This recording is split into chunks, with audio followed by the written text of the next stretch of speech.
They're off.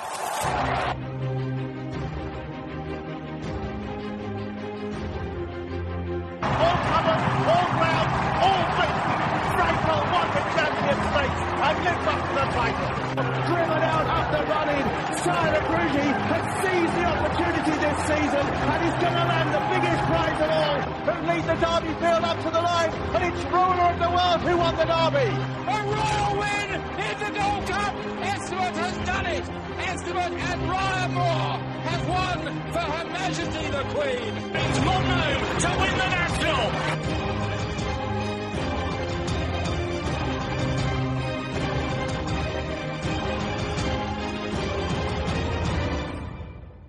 You're listening to Picks from the Paddock podcast, your dedicated racing podcast. You are indeed listening to the Picks from the Paddock podcast with me, David Weldon. Joining me this evening is Rory Paddock. How are you, Rory? Yeah, not too bad, man. Good stuff.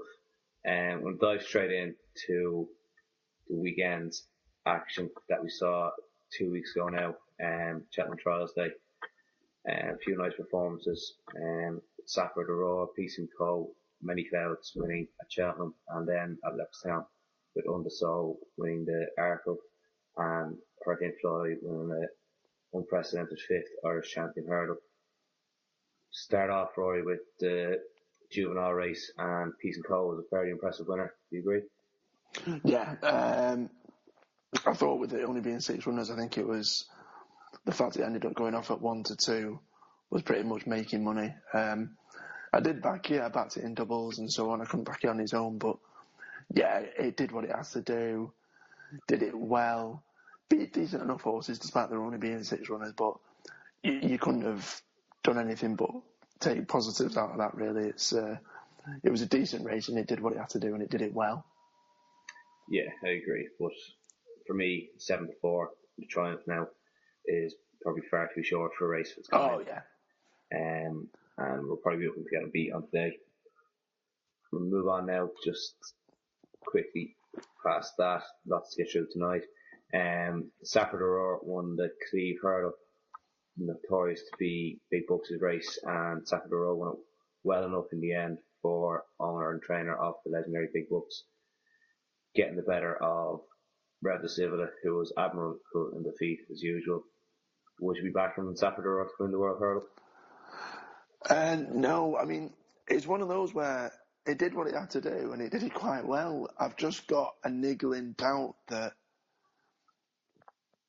what it beat wasn't great, and when it comes up to some proper 3-milers, proper decent hurdlers, I just think it'll probably find wanting. I think there's others that are probably left to improve as well. I think the Nichols team have probably mucked about with that horse enough from obviously going chasing and it's fallen, and I was dead against it that day, so the fact it won, it did really well. But you know, maybe for a place, yeah, but I couldn't see it being the winner of the World Hurdle. I think there'll be classier horses in there. Yeah, and would you take out a race? Yeah, I mean, one I did take out the race was David Pike's on Tempo 2. I think it had not raced for a good while. It makes a marked step up. It ended up going off, I think, for like favourite or second favourite, and it had been heavily backed. I think it travelled like the winning horse for a good while, and then just didn't have enough to pick up. But I'll forgive it that run. I'll forgive it. It still finished third. It still did well. I'll forgive it that run, and I think, although I still like the favourite for the World Hurdle more of that, I think Tempo 2 at 16 to 1 would probably strip so much fitter for that race, and they'll have learnt a lot from that race as well. It wasn't awfully far behind the winner either. And I think 16 to 1 best price will be worth a few pounds just for a bit of interest, sort of place money perhaps. Yeah, I agree. The only concern I have would be, I think, the French bred. I usually want a bit of cut in the ground. I don't really agree that it wasn't probably the best trial we've seen. I think Christmas Hurdle at Leopardstown over the festive period was a far better race in entirety. But no, Safford stuck his neck out and did it well in the end. You have to be brave to finish to beat a horse like Rev de Civila on his day. and probably Saffron Royal showed last year that it's at home on better ground as well, so he might come on as well. But Nichols' record at the festival would completely uninspire me. Move on now to the Bet Bright Chase, which featured, it's notorious for a Gold Cup trial. Many clouds won it for Oliver Sherwood, and Leighton Aspel continuing in their good form. I think it was Oliver Sherwood's first winner in over 1,000 days at Cheltenham as well, so can only be taken as a positive.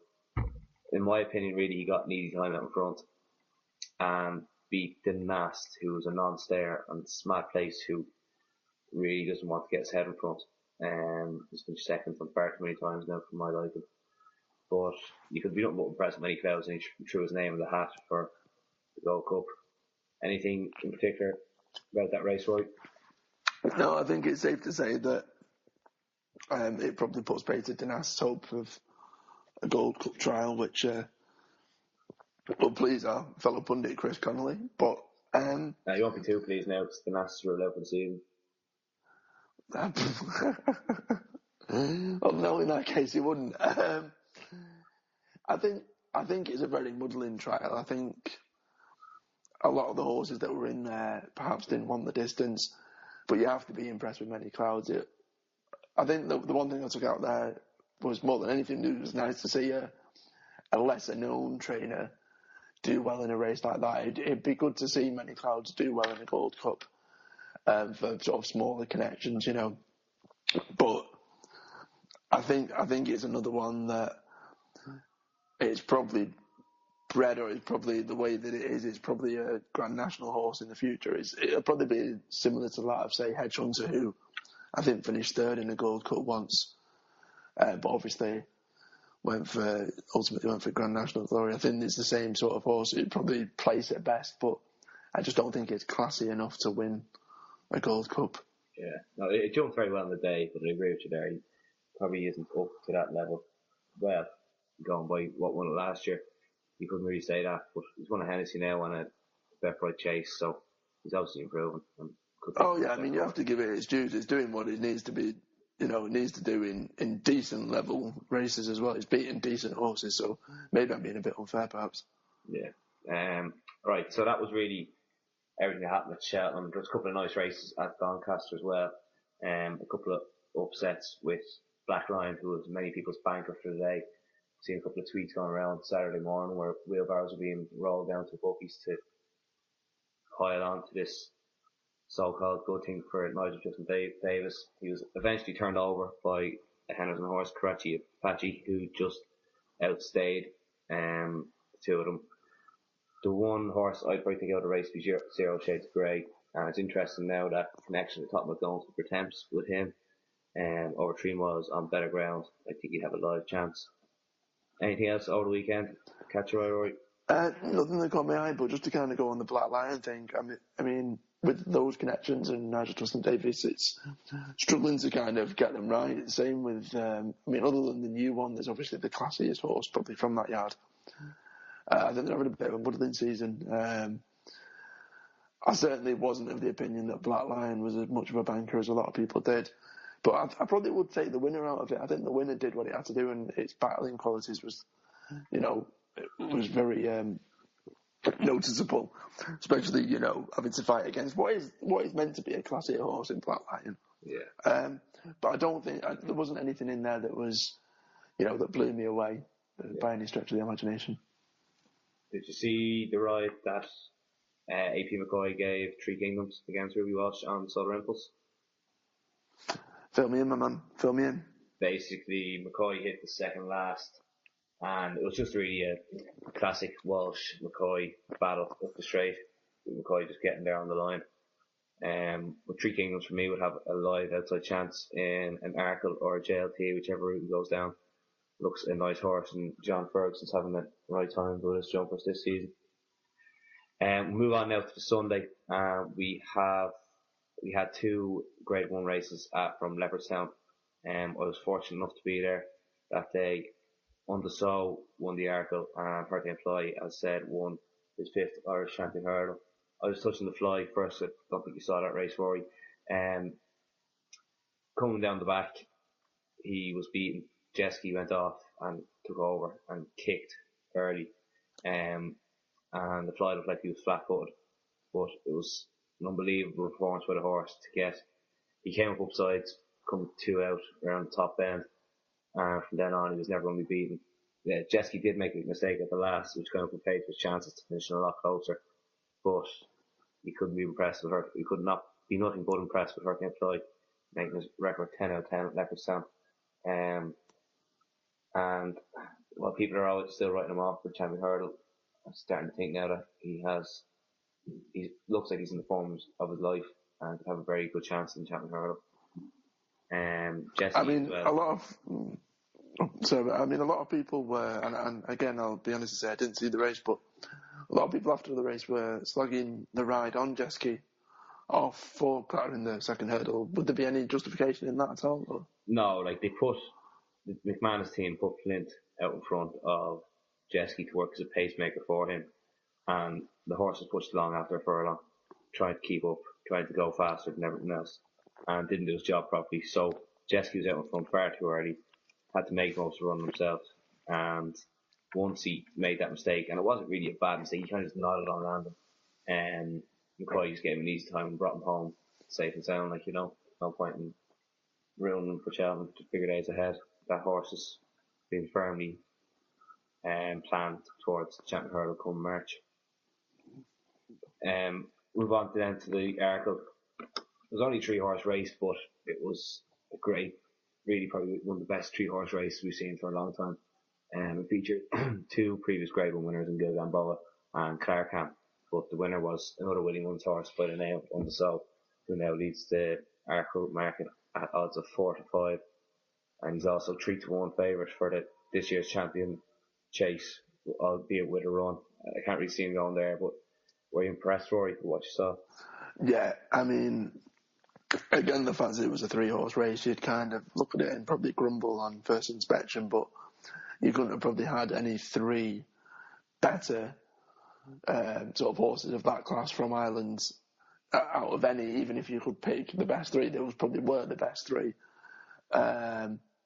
It's a shame because we all fancied Gilgamboa for the race, but I'll be the first to admit that I've kind of slagged Willie Mullins off a bit for not keeping Undersow hurdling, but the way he won that race, then I have to eat a bit of humble pie and say clearly he knows what he's doing. And yeah, you kind of look at 4-5 for any race at Cheltenham and go, that's daft, that's silly. But I think out of all the horses and all the races at Cheltenham we've got, I think that's probably the most justified. If you had to put any horse odds on, would be Undersow, and I just can't see anything beating it. The way it won, if it repeats that sort of performance, it was that good. It was that good.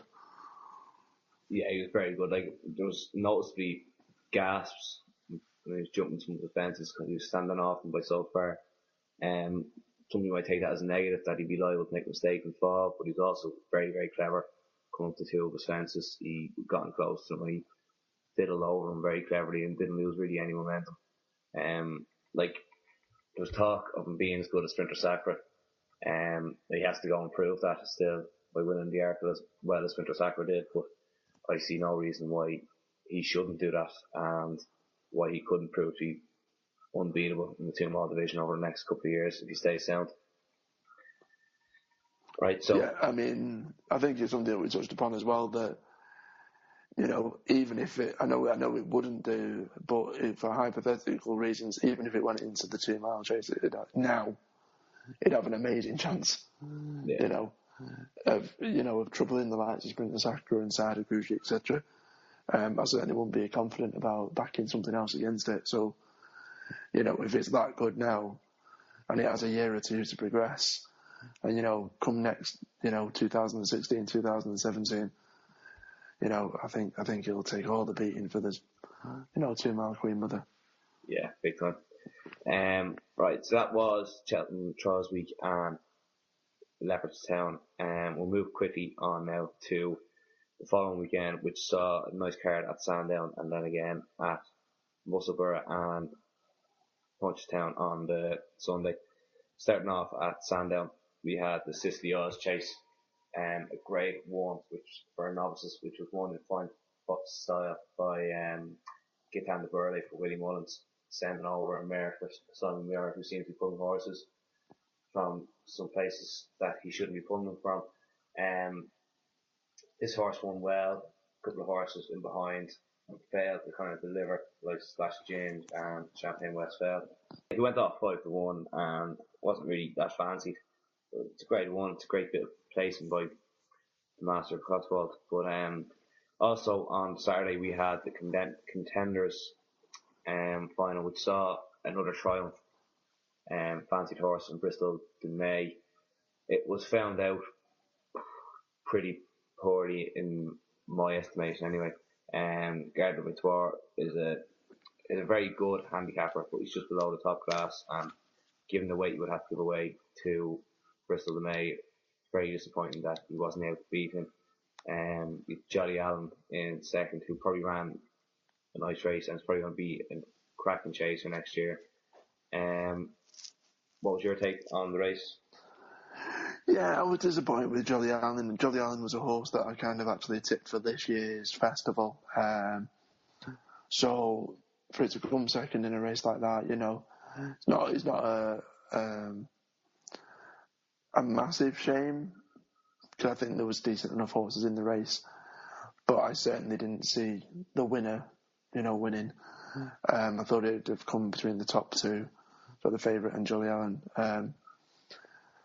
I think the one thing that I'd say on a personal note is I'm kind of glad that I've seen Jolly Allen sort of flaws a little bit pre-festival before I lumped on and I put a load of money on. But no, I think I'm with you. I think, Jolly Allen probably is the one to still take out of the race, but perhaps not for this year, perhaps for a year or two's time when it does go chasing. Yeah. Right. Then we had Sunday, we had an excellent card in Musselburgh, must be said, from BHA, who very rarely put on decent national hunt cards on the Sunday. It was a decent card from Musselburgh, Scottish Cheltenham Trials Day. Hargam was probably the star horse today, won in the Triumph Trial. And he went off with prohibitive odds of 4-11, but based done it doing handstands. Rory, I know you really like the horse, and you backed him. Were you suitably impressed to go in again?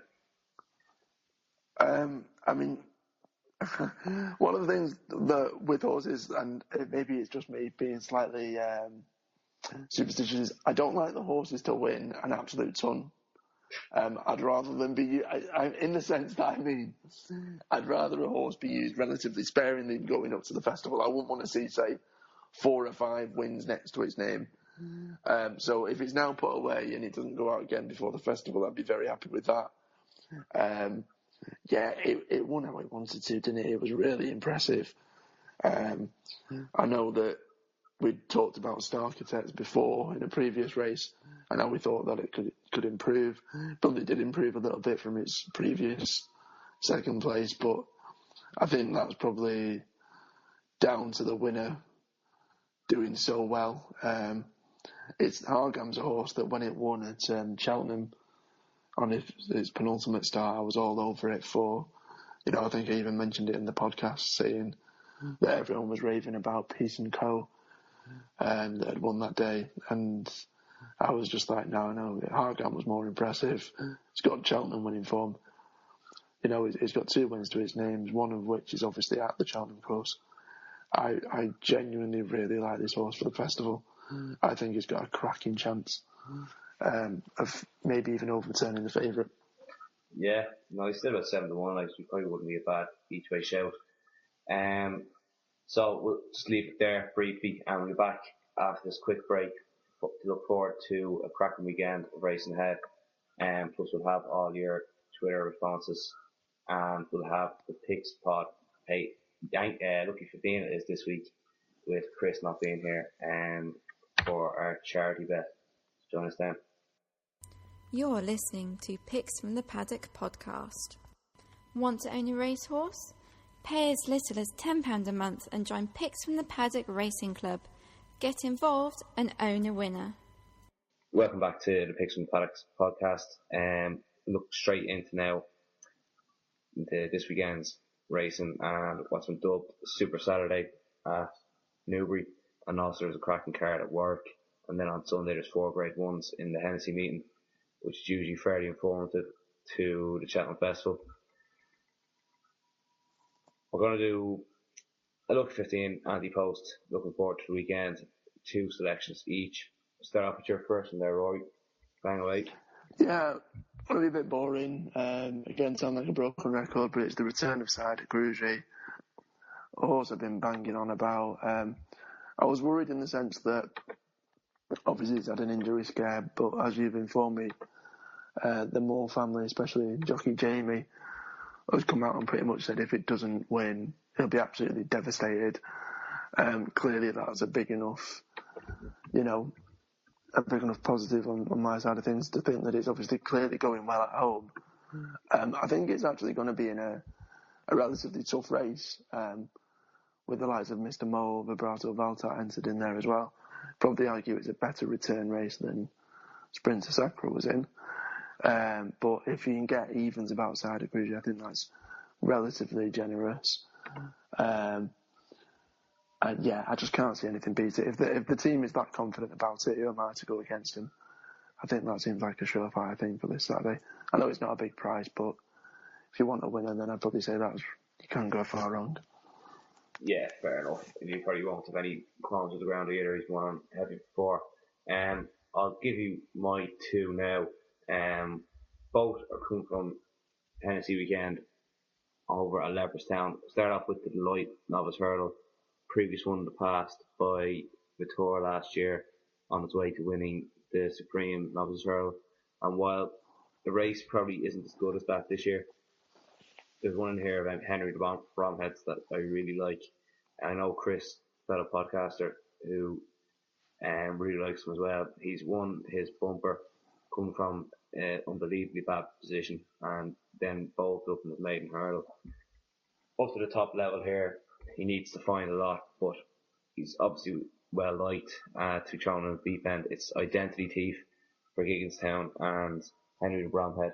7-2, I think he has a right chance in that race. And I'll just give you quickly my second selection, and it's Carringford Lock in the Irish Hennessy. Basically, this horse was supposed to come back before Christmas, had a slight setback, so decided to come away for a couple more weeks. Came back in the Lexus over the festive period, ran a nice enough race, coming to about 2 out, 3 out, and then just kind of blew up from the back of a run. I can forgive him that. He needs to jump a lot better, but this is a weak enough field for a Grade 1, and I think JP McManus' horse can take this to odds at 4-1. Rory, your second selection, please. Yeah, sticking with you on Sunday over in Ireland. It's the first Grade 1 of the day there. I remember Rich Ritchie coming out and saying that Calkia, out of all the plethora of talent that he has, Calkia was the one he was most confident about. Now, unfortunately, it ended up getting turned over and it finished second in its last race. But I think it would probably bounce back from that. Vercingetorix is a really good horse from Gordon Elliott. He's only raced once, but that has really good flat form. That would probably be the most likely danger. Again, Calkia is not the best at prices. It's going to be around evens. But I think out of the Mullins horses, I think if you've got the owner raving about the horse as much as that, then again, you've got to, stand up and take note. I think it's probably second or third, maybe even first favourite for one of the races at Cheltenham as well. So, big connections, big yard, lots of confidence about this horse. I think this race is probably a weaker race than it was running in last time when it got turned over. So yeah, that'll see a bit of my money as well. Again, both my selections not best in terms of odds-wise, but I think could probably do the business. Lovely, Rory. Thanks for that. Just one I want to touch on, in what a horse I actually really like in the Betfair Hurdle. It's out of Evan Williams. It's only a novice, but it's off a nice mark coming into, I think it's off 137 coming into the Betfair Hurdle. It's on tour. It's won its last couple of races relatively nicely. This has probably been the main target for the season, more so than Cheltenham.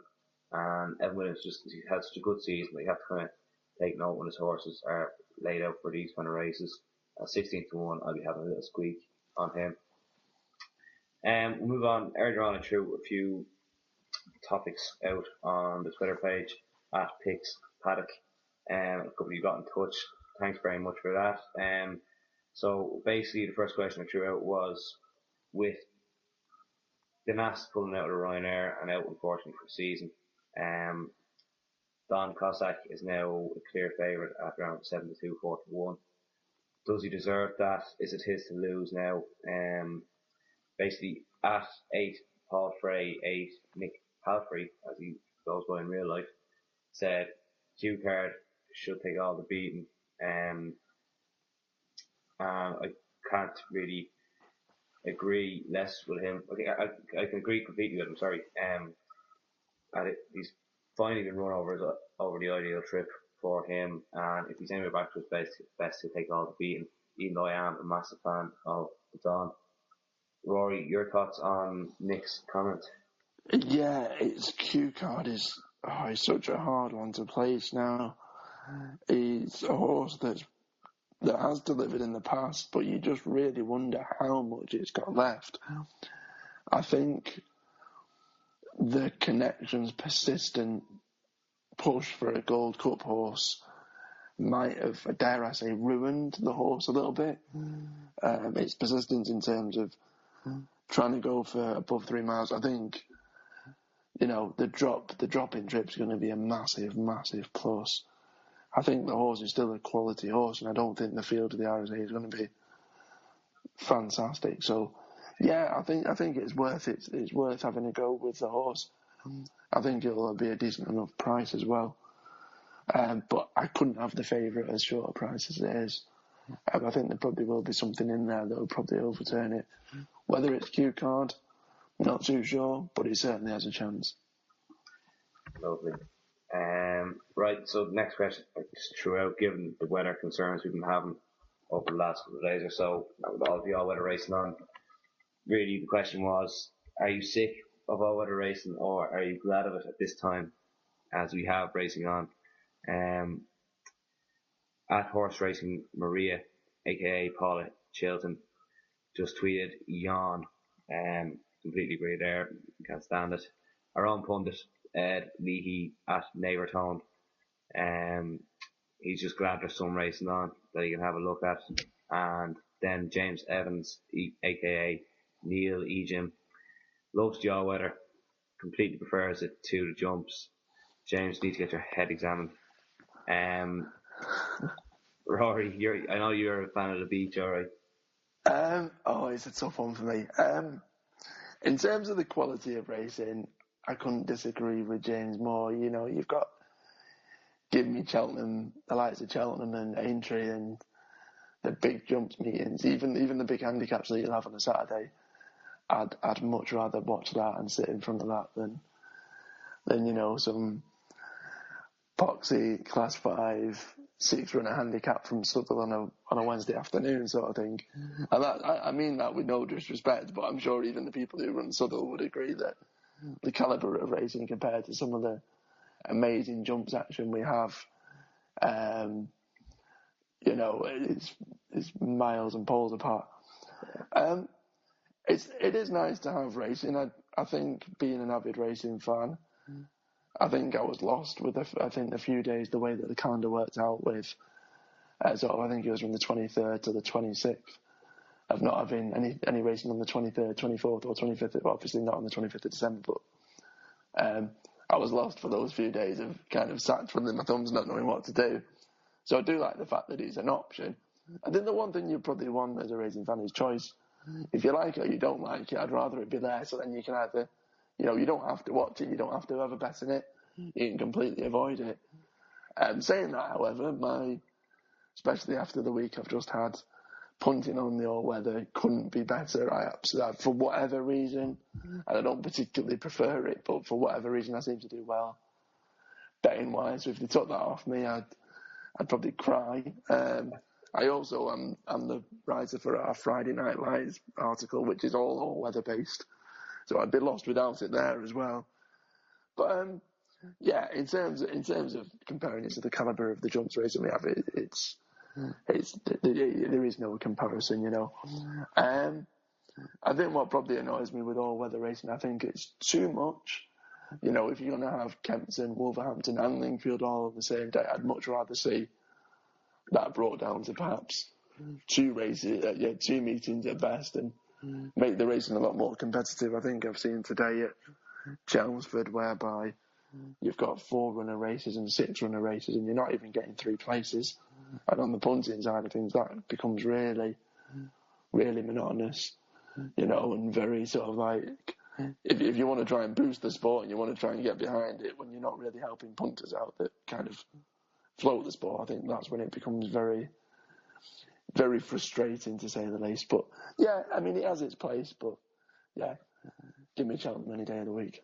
Yeah, I agree with you there. Like, my main qualm with it, as I say, is having Wolverhampton, Lingfield, and say Kempton all on the one day, and then you can nearly have them 3 during the day, and then you'd have, or whatever, Kempton and Wolverhampton in the evening, and have Lingfield and Suttle on in the afternoon. Like, it's ridiculous, you know, the racing. Like, and you wouldn't even have, like, even in the prime national hunt season that we're in now, on a Monday, you'd still have 2 all-weather cards and 1 national hunt meeting. So it just doesn't add up for me. Flat races should just kept for the summer. I understand the need for all-weather racing, but there's far too much of it, and it's there to benefit the bookies at the end of the day. I know most people say, well, all racing's there to benefit the bookie always wins, but all weather especially, because it's always going to be on. You see the amount of market moves that are massive market moves happen because the bookies are afraid of something and they cut the price in half. The likes of Barney Curry setting up coups all over the place that aren't really coups, and suddenly everyone's in uproar. But yeah, they just need to kind of cut it back and regulate it a little bit more. I think the best way to describe it is, I think it just kind of dilutes racing. I think, like you said yourself, if you've got that many cards on, you could probably make a half decent all-weather card, but taking the best of what's been entered in 3 or 4 different cards that day, making it 2 cards, 1 in the day, 1 in the evening if you have to have evening racing. And, you know, the thing with the all-weather meetings as well is they're not all miles upon miles apart. There's none in the north, you know. The furthest north is Wolves. Yeah. You know, so there's no reason why you couldn't make it better racing, but just a little bit less frequent, I suppose. Yeah, exactly. Move on now. Next question I threw out was looking for some anti-post bets. Some bets you're proud of, some you're completely embarrassed. And thanks to @real Bristol Spur, who got in touch, Monty. He has Silviano Conti at 8 for the Gold Cup. He's on Fahines at 4s for the Champion Hurdle. And he's on Harrogam at 18s with his embarrassing one, Briar Hill, at 8-1, which in fairness, I'd probably bet the same thing if I had a few quid in my pocket. But he's on some good ones there, Rory, you know? Yeah, I'm jealous of Hargam at 18-1. I raved about the horse, but didn't back it after it won at Cheltenham. Wish I had. Silviano Conti again, I've backed it, but I've not got 8-1 about the price. And any of the big Willie Mullins, you know, 3 or 4 horses that he's going to war with, if you're getting bigger than 2 or 3-1 for them, then you've done pretty well. Yeah. Just trying to think what some anti-post bets are. I mean, I've not done many anti-post bets. I have backed Hargam, but I think that was at around 12s. I've backed more of that. But again, sounding like a broken record, the biggest bet I've ever put on a horse, anti-post or on the day otherwise, is Side Grugia 11-2 each way in the Queen Mother, and that's one that I'm still up in the air about. Let's hope it, you know, personally, I'm hoping it has a good race on Saturday. And then that might look like a decent bet. If it has an absolute shocker on Saturday, I might be crying. A bit of a Briar Hill job, but, you know. Yeah. I'll be honest, I've not had many. I've not had many this coming Cheltenham. I probably will do within the next sort of couple of weeks when the declarations start, the runners start dropping out a bit. But yeah, most of mine are still in the running. Just about. They're not the best of prices, but they're still just in the running. Thank goodness. And finally, Billy Scully got involved as well at Picks Paddock. He has John Spirit each way at 40-1 for the Gold Cup. I couldn't really back that with your money, Rory. Yeah, I mean, 40-1, I'd probably argue that's probably too short. Yeah, don't get me wrong, the horse is a decent enough horse, but the horse is a handicapper. It's not going to,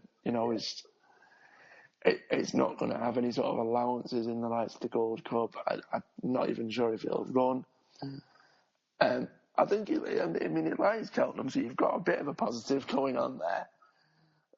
I don't think it'll want the 3 mile plus More 2.5 trip. miles, I want to say. I'm trying not to be cruel there, but I just think that. Yeah, no, sure. Billy be laughing us all now when John Spirit's. Oh yeah, don't get me wrong. When it romps home and it beats Silviniaco Conti by a head, then fair play to the lad. We'll see if we can get him right for us. But geez, as it stands at the minute, I think 40-1 is probably a reflection of its, chances. I'd probably even give it, say 40-1 is short, but yeah, hey, you don't always get it wrong. I mean, there's been bigger shots at the festival. There's 33-1 winners last year. Yeah. I'm just bringing that up because I tipped them both, but that's another story. But yeah, good luck to him. If it comes into place, then he's earned a decent amount of money. Yeah, exactly. Right, we'll move on then. For anyone who listened to last week's, not 2 weeks ago now nearly, podcast, we decided we'd do Picks Pod Patent was the hashtag for each day of the Cheltenham Festival.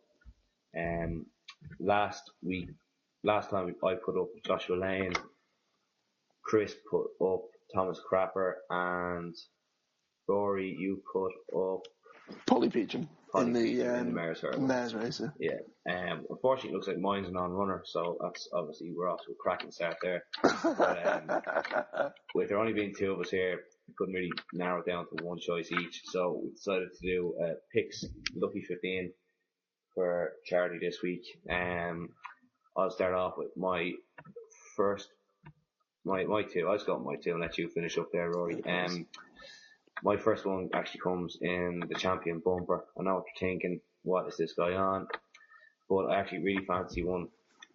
Ran a couple of weeks ago in what looked an above average bumper and finished second behind a Willie Munn's horse, but it was green as grass that day. Ran all over the place. It's well related. The horse's name is Jet. It's currently 25-1 shot for Champion Bumper. It's a half brother to Jetson and a half brother to Jetski. Both who have ran really well around Cheltenham. If he learns, which he should do a lot from that day, he'll reverse the form with the horse that beat him. And which is Bad Butter Falls, who's half the price of him. And I can see him improving again, and he should run at least into a place, if not winning. And he'd be my selection there. And also, my other selection, it's a bit of a nostalgic selection for me, really. I've backed this horse so many times at Cheltenham, and so many times I've lost out by the narrowest of margins. It's in the Coral Cup. It's JP McManus' horse called Get Me Out Here for John Joe O'Neill. We all know this horse. Even last year, he showed no sort of form, but he got to Cheltenham, ran around, and was going on the line by Whisper in the same race last year. He's finished second in Supreme Novices, second in another handicap. He deserves to win one, and hopefully for us, for charity, he gets his head in front this time around. Rory, your 2 for the Picks Lucky 15. Yeah, for day 2 at Cheltenham. The first one I've gone for is Be Positive in the cross country. I do like any currency, but I think this horse has been in very much at least. Obviously, Ender Bolger loves cross country racing. This horse actually hasn't raced since May 2014. Still a young horse. It's only 6 years old. It's around 7-1, so it's not a big price, but I think it's still an each way bet. It's amazingly well bred out of High Chaparral. He was obviously not renowned for having cross country jumped horses, but a second behind Size in Australia back in May last year is decent form, especially in cross country. You've got to respect the trainer for these sort of races. And I think it's very much a dark horse. With it not racing for as long as it has done, I think it's definitely in with a chance. Moving on as well, going for the Fred Winter, also like it around 16-1. Actually ran against Peace & Co. A couple of weeks ago. Finished third. He finished third in a 6-runner race, so you kind of perhaps turn your nose up a bit. But there was quite a few whispers out of the yard that the horse perhaps needed that race. And it ran a very nice race, really, even though he finished third. It's called Zareb. It's from the Skelton Yard. I think at around 16-1, going in a race like the Fred Winter, as opposed to, the top novices, we'll see it come good. At least for place money, it travelled well. We'll come on for that run against Peace & Co. And at 16-1, again, another decent each way bet. Lovely. So then for selections from through quickly again. Rory has given you B positive in the cross country chase along with Sir Rib in the Fred Winter handicap hurdle at 16s. I've given you Get Me Out of Here in the Coral Cup at 20-1 and Jet in the champion bumper for Miss Jessica Harrington at 25-1. So on each way up 15 there for the picks pod, lucky 15. Hopefully win a few good there. So all I have to say is thanks for listening to the Picks from the Paddock podcast. If you want to get in touch, like us on Facebook, follow us on Twitter at Picks Paddock, or go to the website www.picksfromthepaddock.co.uk. Visit picksfromthepaddock.co.uk. All you need for racing. Stay updated by hitting that like button on our Facebook page and follow us on Twitter at Picks Paddock.